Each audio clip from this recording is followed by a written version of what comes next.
Michelle, and our newest addition, little Johanna Faye. I'm Jim Bob, and this is Jackson. Saying there are too many children is like saying there's too many flowers. If there wasn't a buddy system, we'd all be going in 15 different directions and nothing would get accomplished. The buddy system is about mentoring, and so the older ones help the younger ones with things such as picking out what clothes they want to wear that day, just things throughout the day that help them keep up with the little ones.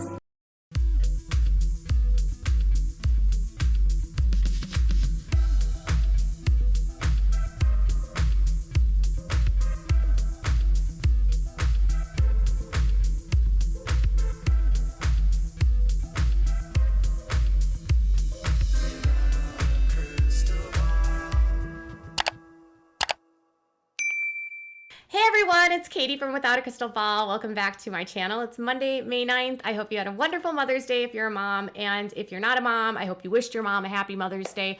I know I had a wonderful day yesterday, did a lot of drawing, hung out with my son, and sort of just, and on Saturday I did some weeding. Are any of you obsessed with weeds? I hate weeds. I literally hate them, and I will constantly weed if I have to.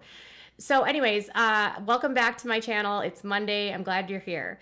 And today we have a lot to talk about, and some of that is going to be about moms, and then other stuff is going to be about other stuff. There's a new teaser that came out about Roll Off, Little People Big World, and we also have some Duggar news.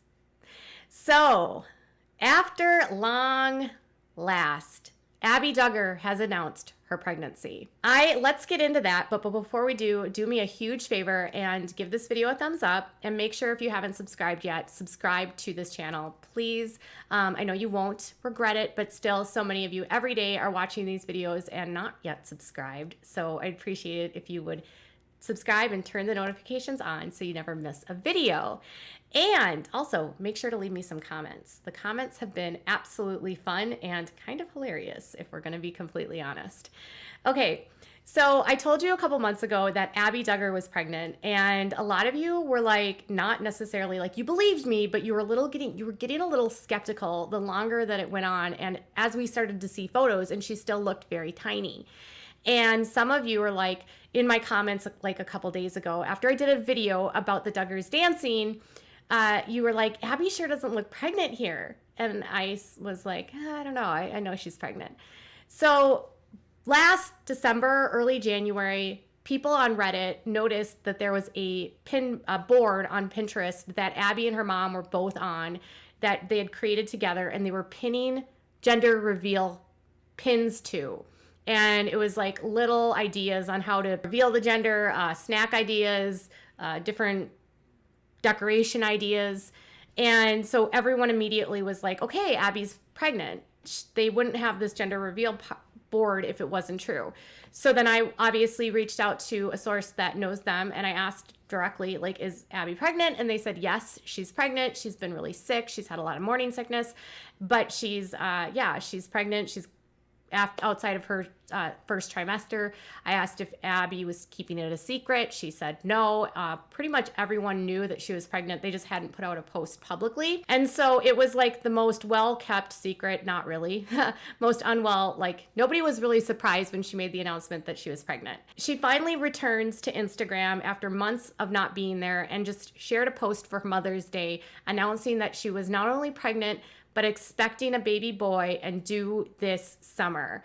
So on Instagram, Abbie and John wrote to the little girl, Abbie wrote to the little girl who calls me mommy, and our little boy due this summer. I'll love you forever. Mother's Day.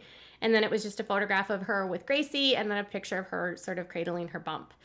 So Abbie is pregnant. She has a small bump. Abbie is a very petite woman, and if she's had morning sickness, she's probably not gained a lot of weight. So yeah, she's pregnant. She looks adorable, and due late summer. So I'm assuming August timeframe. And yeah, that's pretty exciting. That's baby number 2. They kept this a secret for really a long time because she's probably 6 months pregnant at this point. Think about that. She waited until she was 5 or 6 months pregnant to even announce that she was pregnant. That's a long time. And I'm due really soon, you know? So yeah, congratulations to John and Abbie. They have an adorable little girl, Gracie, and I have no doubt that this baby is going to be adorable. You know, listen, you don't have to love the Duggars to know that they make adorable children. So freaking cute. Gracie's by far one of my favorites. I think I say that about all of them, honestly. Every time I see a baby, I'm like, oh, that one's my favorite. No, that one's my favorite. Okay. So this also prompted the Duggars to return to Instagram. Well, not necessarily. The Duggars returned to Instagram because Jed and Katey had a baby. And they named the baby Truett Oliver, and the baby was due, or she had the baby in like a week ago, or not even a week ago, like last week she had the baby. And they've already uploaded both the 2 parts of the birth. I actually watched the second part of the birth today, and I want to just put this out there. Jed was a super good encourager, and he was such a good coach to her during her delivery. Katey was an absolute rock star. I don't have to love everything about the Duggars. I don't have to love that they are involved in the IBLP. I don't have to love that they have beliefs that I don't agree with, but I actually really like Katey's personality. You can tell that she has a lot of zest, and you can also tell that she's a very strong girl. And she did things her own way. So she had an epidural. They were going to induce her, and I don't know if they ever had to use the Pitocin, but she had an epidural, and she got through to the pushing. They couldn't get the baby's head out because the baby was a big baby, 8 pounds, 6 ounces, I believe, and 20.5 inches long with a pretty large head. So they gave her a little bit of a snip to widen her, and then the baby kind of came out, and he was so cute when he came out, and he's, the whole video was just sweet. I'm not a huge fan of Jed, but he did a good job. And I'm always just happy to see when men can, in these patriarchal worlds, can kind of humble themselves and to be a support to their wives that are going through delivery.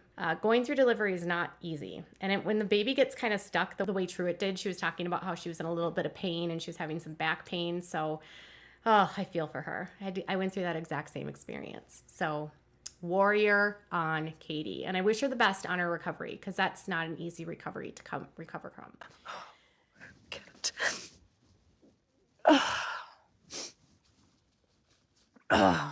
So, Jed and Katey's birth was then memorialized by the Duggars, who made a post, who basically just reposted Jed's post from his Instagram. And the Duggars shared the post on their Instagram, and they said, "We're so in love with this sweet little baby boy. Congrats, Jed and Katey. Seeing your joy as new parents is precious." Michelle loves that word precious. She just loves the word precious. So, the Duggars returned. They have comments back on. They're heavily filtering and monitoring the comments. And they also shared a post for Abbie to congratulate her on her pregnancy. And they also shared a congratulations to Jeremy, who graduated from the Master's Seminary over the weekend. So a lot was happening this weekend with the Duggars.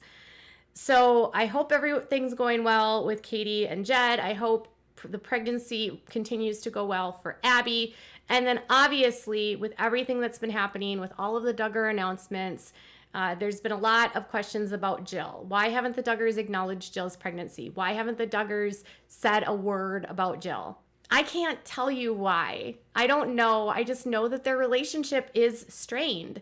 And I know that if I were Jill, it were me, this is just what I would do. I would ask my parents not to share photographs of me or my kids. Especially if I was if we weren't communicating, or if things were tough or tense, or if they weren't being respectful for me, or if you've had to create boundaries. Just as much as they had been sharing photographs of Jill, I still have this belief that maybe Jill's asked them not to share photos. They had shared some photos of Derek when he graduated law school, but they haven't said a word about her pregnancy. And I don't know if that's because Jill's asked them not to. I don't know if they don't want to talk to Jill. I do know that the trial was very tense for them. And, I was talking to someone who knows the family, and, during Bobby Holt's testimony at Josh's trial, she did testify about how one of the girls, and everyone knows it's Jill, had woken up. And she said that Josh had confessed that Jill had woken up when he was trying to do something to her, and she took a swing at him. And Jim Bob apparently had told people that Jill was lying, and that never happened. And he was still calling Jill and Derek dangerous to people because of her truth telling. You know, they always say that narcissists are the most afraid of people that tell the truth and sort of peel back their facade. And so they're always going to label people as the ones that know the truth and are not intimidated by them. They're going to label them as dangerous. So they can't control you anymore. So they're going to control like how other people think of you. That's kind of how I think of like how cults just work in general. Like if you speak out against a cult or you speak out against a cult leader or a narcissist, then they start smearing you so that people don't believe what you're saying about them. It's like a game to them. They need to control the narrative. So I just think that things between them haven't gotten any better. And that's why, like, you know, honestly, if I were Jill, I wouldn't want my parents sharing anything about me. Like if you can't respect my boundaries, if you can't respect me, if you can't respect the fact that I've told the truth, if you can't respect the fact that I want answers and you don't want to give them, don't share my photos. And I think for the Duggars, it's probably just easier for them to pretend like she doesn't exist. In their mind, they would rather, I think, blame Jill than blame their own son for what he's done. I mean, it's always the scapegoat's fault. And I think Jill in this case is the scapegoat, which is sad because all Jill has done is tell the truth, in my opinion. Okay, so don't get sad about the Duggars sort of icing out Jill. I think it's a mutual icing out, and I think it's a healthy icing out on Jill's side. I don't think Jill should want to have a relationship with them at this point if they're going to continue on what they're doing. So it's probably better. Does that make sense? I feel like I just rambled on for like 5 minutes. Don't fret. Jill has so many people that love her. Jill has all kinds of support from all of you all. She's got tons of fans that love her. She's got a lot of friends that love her. Derek's family loves her. Derek's mom adores her. I've spoken to Kathy a couple times, and Kathy has always had wonderful things to say about her. I've had a chance to speak to her sister-in-law, Derek's brother's wife. She loves Derek and Jill. Like, they have a ton of support. So just because they're on the outs with the Duggars doesn't mean that they can't still have a full life. But the Duggars have a lot to celebrate, but they also have a lot to not celebrate coming up here soon because Josh's sentencing is in less than 3 weeks.